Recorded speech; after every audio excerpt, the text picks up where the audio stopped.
The following content contains personal experiences of our hosts and guests. We are not experts in this matter. We encourage challenging conversations with others and to achieve healing from our childhood. We hope to connect and allow a safe space to have an open discussion. It is not intended as a substitute for the advice of a qualified professional, diagnosis, or treatment.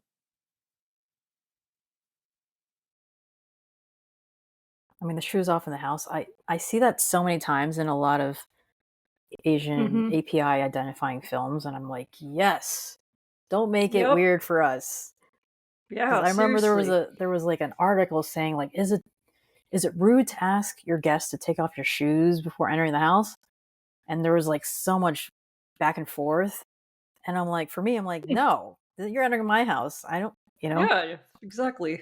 Yeah. Take them off. Yep. Or here's some house slippers. It's a sign of respect. Yeah. It's just part of the culture. Plus, know your sanitary reasons. Yes. You don't want freaking dirty shoes in the house. You stepped in dog poo and now it's going to be on all over the floor. Carpet? No, thank you. Yeah. Exactly. So just know if you ever visit me, my place, no shoes. No shoes. Same.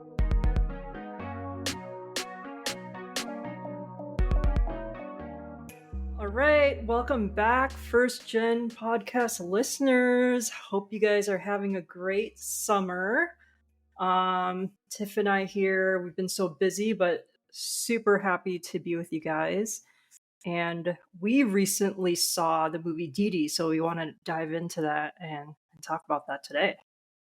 Yeah. Yes. Yeah, we both saw it independent from each other, but if you haven't seen it yet, it's all in theaters since mid-August, and definitely resonate with me. I think they nailed the Asian American experience as a person growing up in the 2000s. I felt very seen, and it was very nostalgic.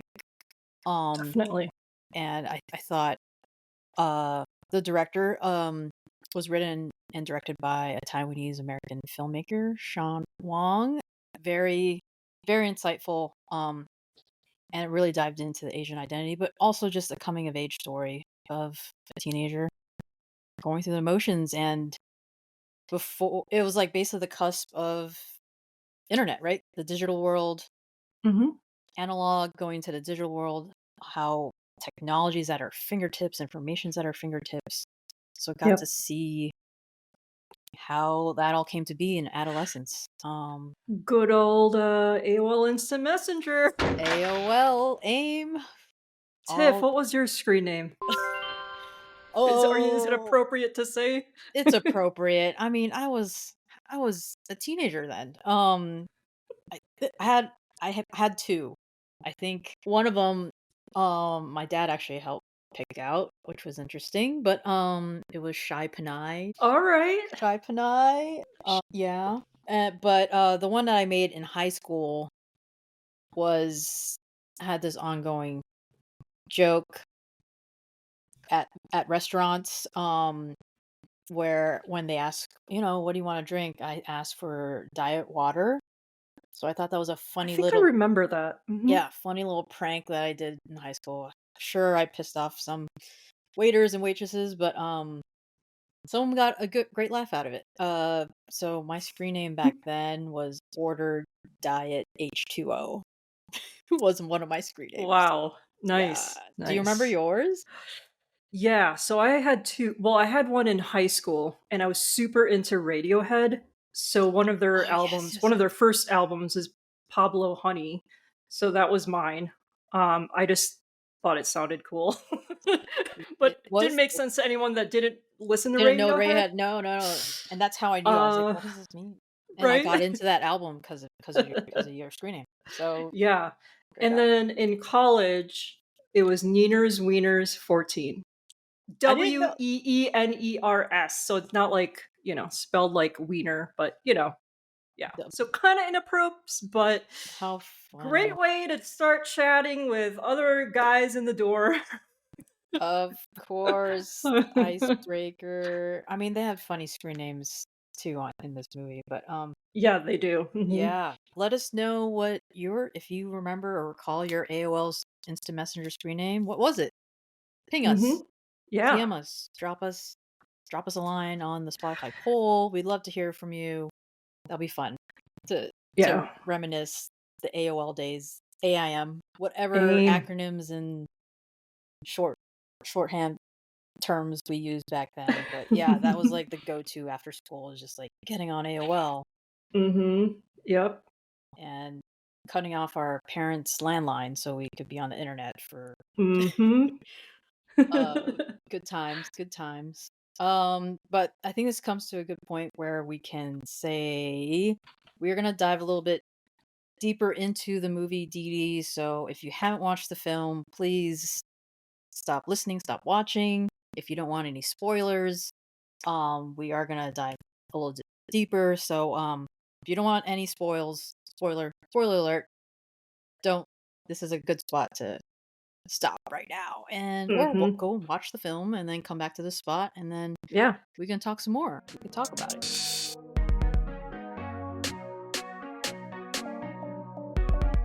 All right. Cool.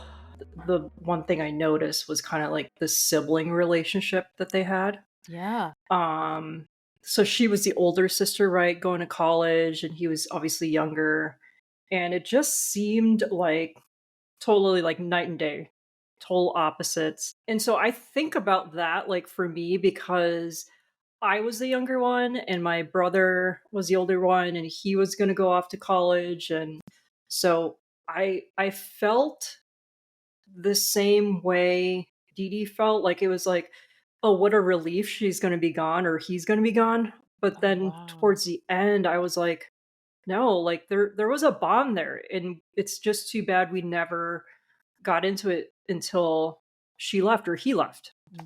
And so that was like one thing that I thought about and that resonated with me. I'm like, I'm so lucky now that I have a relationship with my brother and we're still close. But I'm curious to hear, like with you, Tiff, like you and Carissa, obviously you're the older one, and did that experience or that scene also resonate with you? Yeah. Funny enough, like I got to see this with one of my close friends from high school, and that was one of the questions asked towards me. Because I am the older sister, and so I did leave the house before anyone else. And for me, I was like, yes, I'm out of here. I'm finally free. But there was that inkling of like, man, I'm leaving my sister behind to deal with the house, what everything that the interaction with our parents. And that was always like, that's a bummer. And Mhm. we were 3 years apart, and it was just like, that sucked, but I was also happy to get out, and the freedom and taste the juice of that. But it was, and we've briefly talked about it before in the past, where like when things turned around, like when I graduated and then she was going to college, I also was now moving back into the house. Because I only did 2 years of college in the dorms, and then my last 2 years of college, I commuted, so I stayed at home. So then Oh. my sister was Hmm. out. She was out of the house, and she was tasting that juice of freedom. From our parents. So she's like, "Thank you for dealing with, our parents during the times that we both were here, and without each other and not having that same support. But at the end of the day, that bond is what still connects us to this day. And like, but different experiences of, living at home or coming back to the house after being away for school and college. And yeah. No, yeah, I just thought that relationship was interesting. So yeah, thanks for sharing Oh, that. cool. Yeah. No, that was a great question, because the different where you're placed in with siblings, it's like it is a different experience. Older, younger, middle, like it's a different experience coming into it. And Mm-hmm. It could be drastically different, or it's similar where you both feel the same pain, and it's just like, yeah, here's something we can both relate and talk about, and that Mm-hmm. we're not alone, you know? Mm-hmm. Um, so I was very glad that, you know, I had I have a sister I can lean on and talk about the things that I was going through, and same with her. And very, on the same page of like, oh yeah, that sucks. Or since I was older, I remember things a little bit differently and can recall things. It's like, oh yeah, I didn't know that happened or didn't understand the context. So it's kind of like I was sharing my perspective of like, this is how I saw it, Mm-hmm. you know. Yeah. But yeah, the one like I did like seeing kind of the characteristics of Didi's mom. Yeah. There was that term in Asian culture that's been coined tiger mom, or it's along the lines of a helicopter parent. Mm-hmm. And I liked seeing that there was a contrast, though. There were moments where it's the typical, like, society is saying, like, this is how your child should be. Like, her friend and the son, when they're, like, eating at that restaurant, um, Mm-hmm. where the mom's friend was, like, basically bragging about her son, saying, like, oh, his GPA scores are 4.0, and he's doing all Mm-hmm. these extra academics to, like, get him into the right school and things. And then, Didi's mom was like, oh yeah, he likes skateboarding, Mm-hmm. and you could kind of see it in her face. It's just like not the same caliber, but I think she also felt for her son. Like, I think that was also getting portrayed, seeing the mom's tender side. I do like that she was also aspiring in the art space, like a very Yep. non-traditional Mm-hmm. career path, where she finds like her hobby and her aspiration is through painting. And she brought up, her dream, but like at the end of the day, her dream was really, her kids. Her kids Yeah. was the dream, Yeah. and that was so beautiful to see. Yeah, the sacrifice, despite it's not like the traditional. Oh yeah, I need to be doctor, lawyer, nurse. Those type of things. She wanted her dream to be in the artistry, and but straight up said, yeah, her dream was her children, and just seeing that, and that was such a beautiful thing, and that hit me. I was like, oh my gosh. So we got to see kind of both the tender side, and it's so nice to like paint that picture instead of the typical like the mom's friend, where it's just like, yeah, you need to get good grades, you need to work so hard, you need to work on the weekends and go to someone's garage and take extra Tutoring classes, lessons. yeah, all the tutoring to get your GPA and scores up. And yeah, when Didi really, like, the car ride, basically Mm.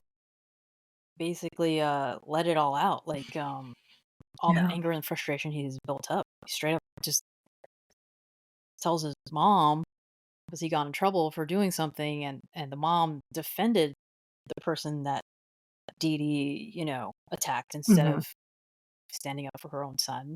And he straight up was like, Mm-hmm. "Are you ashamed of me? Are you ashamed of me?" Mm. Like, basically saying, "I'm not the extension of you. Like, I'm not the extension of you," comparing between, you know, others' accolades or accomplishments. It's like, I am your son, I am your child, and, a parent should be proud of it, just like that, right? And he Yeah. was just like calling out for it.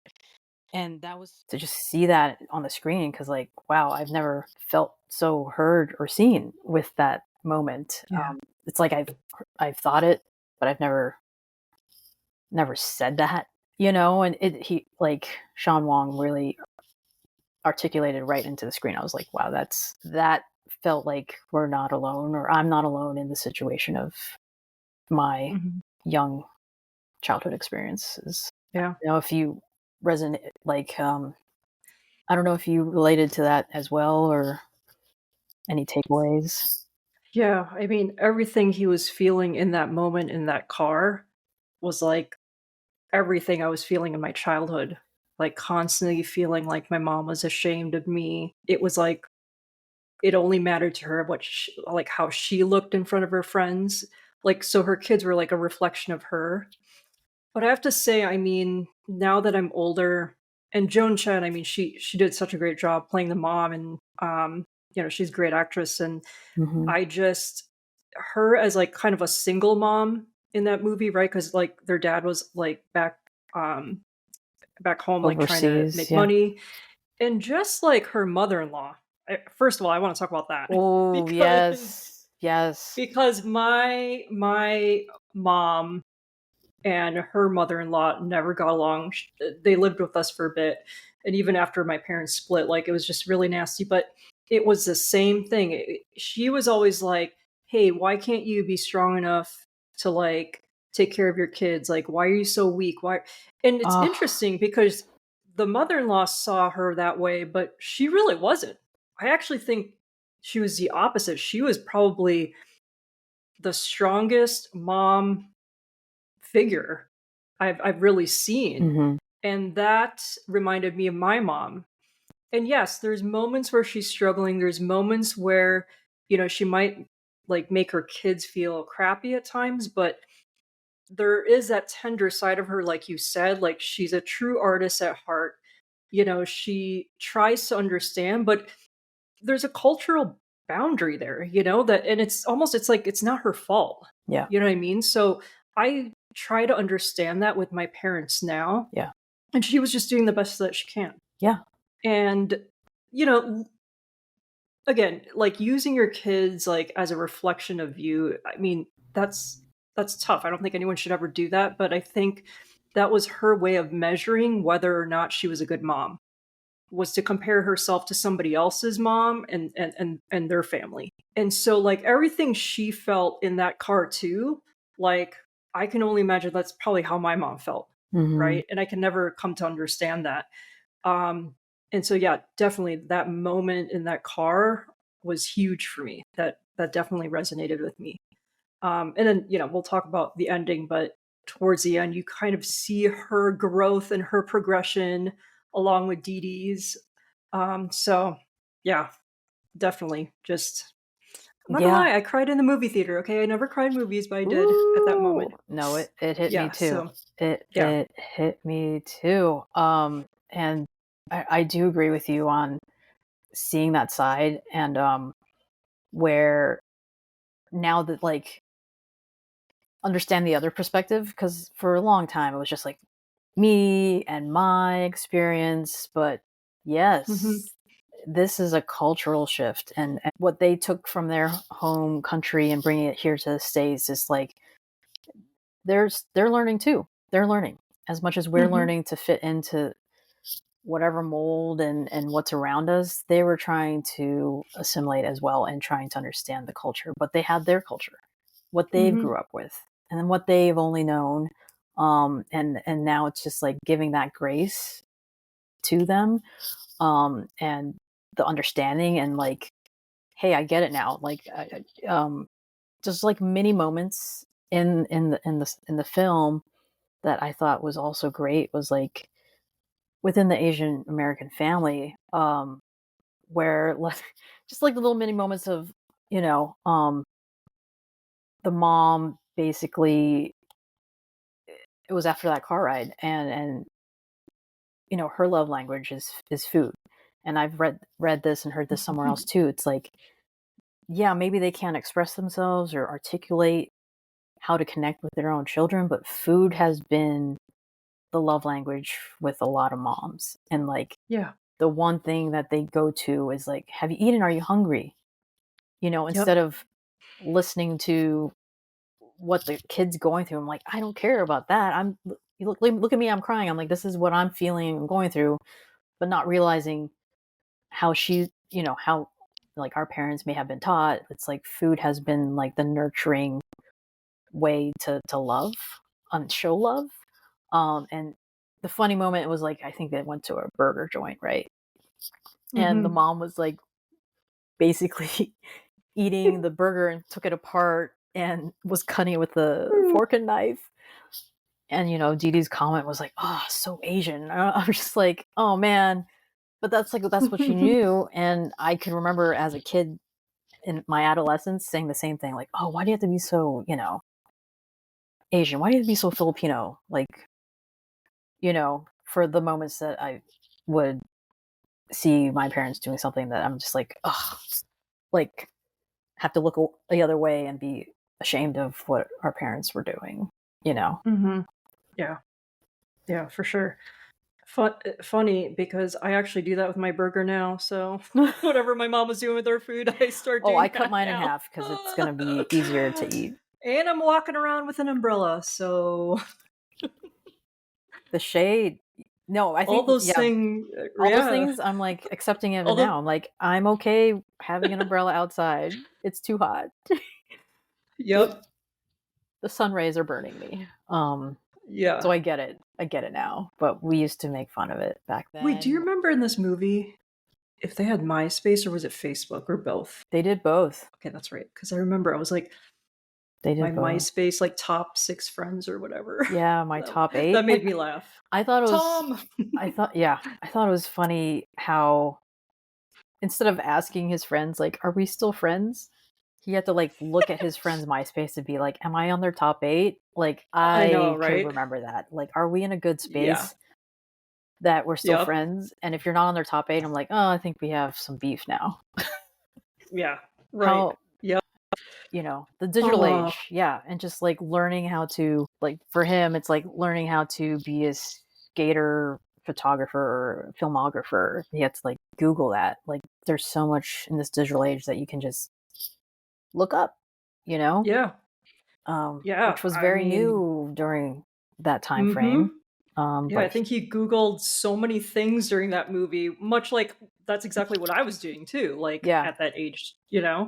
Because you're just like, ooh, I have like the answers by typing it in. Yeah. Craziness. It's all there. Not always the right answers, but can't believe everything you see on the internet. Right. But yeah, I think that was part of the struggle too with like his mom and the parenting. It's like now there's like this new like internet, it's like the internet is like this new thing now. And it's like, what is that? Like, what are they doing on there? That's got to be scary. Right. Yeah. Yeah. Yep. I hear you. Because there's so much info there and you can't. Before it's like easier to shield. Now it's all out there. It's all out there, your fingertips. You can ask anything. You don't even have to ask your parents. It's just like, and they can't lie about it or make their own stories. It's the digital age of information. It's kind of scary. Kind of scary. But yeah, I think another part that hit me to like now like reflect on the other perspective of the mom side was like when Didi had his skater friends randomly just showed up or kind of self-invited them into their house while the mom wasn't there, and seeing Didi get ashamed again, that ashamed feeling, I was like, I related to that, and I loved seeing that interaction where the mom was excited to see her son has friends, they're over, and the new friends obviously were like complimenting the mom about the paintings and just like feeling seen with her artistry. And of course Didi was like ashamed of you, like get out, and like was speaking terribly towards the mom, and those guys got to see it, and it was like, hey, don't talk to your mom like that. I was like, oh man, from an outside perspective, now I was like, I shouldn't be that disrespectful towards my parents. Like I was in situations like that where I'm like, man, that must have sucked for someone walking into the situation. Like you shouldn't disrespect your parents or mom like that, Yeah. Dang. I think sometimes that like hit me. when we were younger, we perceived that as like the worst thing possible, but it really wasn't. You Yeah. know what I mean? Right. Like it's just like, no, she's just walking in here. I'm sure Yeah. that everyone's parents have done that. But yes, I have done that to my mom many times. Like pushing her out of my room when my Mm-hmm. friends are there. Yeah, so that hit me hard too. Yeah. So,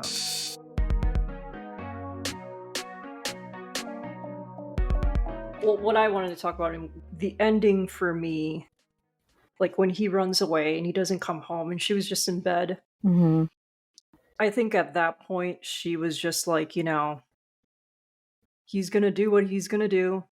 I need to just be here but not be angry, right? Like I think that was a lot for her to overcome and just be like, "Hey, I'm not going to be angry.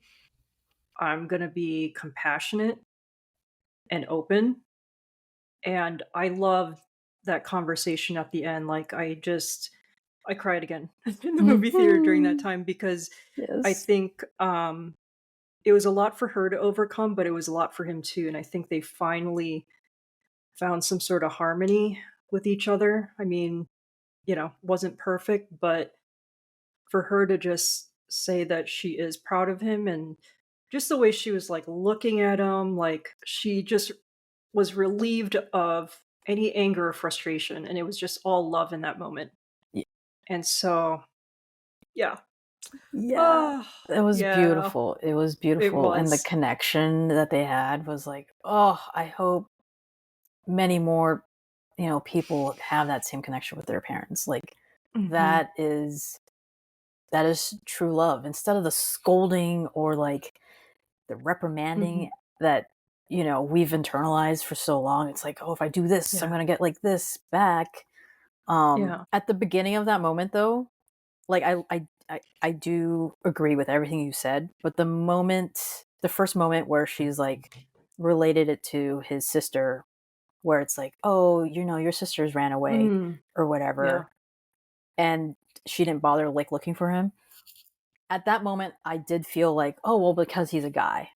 I kind of got like that because Mm. he's a dude versus a lady that Mm. went missing for X amount of days or hours and not returning Hmm. home. I felt like that was a gender, you know, Mm. a gender preferential of like a parent where it's like, oh, you're a guy, you can take care of yourself, you're gonna be fine. But if it's a girl going out missing, mom's gonna freak out even more. Is kind of how Hmm. I like the Yeah. leniency of it. I feel, I don't know, that kind of made me think that way for a second in that interaction. But like you Hmm. said, I did love the connection that they both found at the end of the conversation, because I was like, where is she going with this? And it was beautiful because it started off, it was just like beautifully written and displayed on the screen. So I, to both the actors and the writing, I was just like, this is so genuine and so loving, and yeah, it was so nice to see. Hmm. Yeah, definitely. Yeah. I didn't actually see it that way. So it's interesting that you saw it that way. That didn't even cross my mind, but yeah, no, I mean, look, I think this movie was very emotional, provoking, Yes. nostalgic. And I think it was just, yeah, like in just so many like growing pains that we've Mm-hmm. all gone through, like all in a movie. Yes. All Yeah, displayed so right there on the screen. for sure. So nice. So nice to see. But yeah, go check it out. I think it's still out in theaters. If not, it'll be out Hmm. in streaming. It's really a good one. Get your tissue boxes, get ready to cry. Or and laughed. Again, there were so many good So moments. many funny, like, yeah, so many funny moments. Yeah. So many great moments. If you're in that generation that grew up with AIM, AOL, just any instant Mm, messenger, you know, um, and balancing, like, because they still went out to go play outside. Like, we still did that. We played outside. hmm. Also, we're Yeah. on the internet. It was a nice mix of both worlds and got to see that on the screen. So yeah, if you relate to anything we've talked about or anything resonates with you, please tell a friend, share this episode. Let's continue to talk about it, Let's keep talking about it. And yeah, you could always find us on Instagram. So at First Gen Podcast. Check us out. Send us a DM. Let's connect and talk about it. We'd love to hear from you and find other topics of conversation. We'd love to dive in and just heal from those times and for sure understand each other. Yeah. And DM us your AOL Instant Messenger screen name. Yeah, we'd love to see Signing off, neeners, weeners. Signing off. Diet H2O. Order Diet H2O. I love Until that. next time. Until next time.